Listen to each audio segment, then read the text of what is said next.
What's up, y'all? Welcome back to Mad Mice Customs. Right here working in the garage today on a 5.7 engine. This is an LS motor, I guess what you want to call it.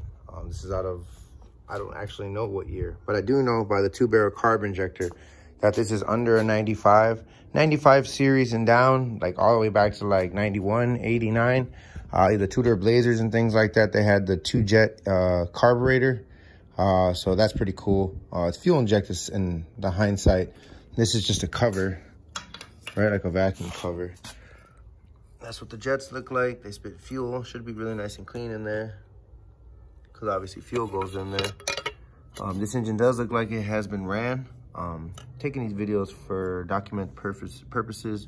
From what I was told, this vehicle ran and drove and the whole 9 yards. So what am I doing today? The whole point of this video is to show you guys prep. Basically, I got a barrel to minimize my mess. What was happening was I was getting all this black stuff on the ground. And then the other day I degreased it just a little bit, the engine, without putting any type of like garbage bag under the barrel. And yeah, it stained the ground. You could see the circle. There's like oil imprints. Now I got to get cleaner and I got to let it soak, and then I got to pull it off. So what I have done, not to be all over the place, but I kind of am. What I have going on is I have this pulley that I'm going to be painting with regular paint, regular primer, Rust-Oleum, regular paint, regular primer, Rust-Oleum.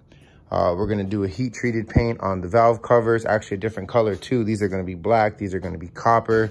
With the starter, I haven't figured out what I'm going to do. I might two-tone it. I might put copper on some parts and then put some parts black. I haven't figured that out just quite yet, so I haven't done my prep for it.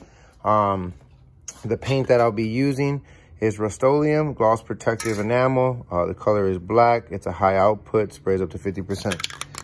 Sprays up to 50% faster. Make sure I was saying that right. Rust-Oleum primer, fast drying, high output, 50% faster. So these are the specific cans that I have. I have some paint gloves. That's why I know what colors I'm using where and what. Loctite when I put the bolts together later. I use this as a pick to get into like the nooks and crannies that I couldn't get into. So I got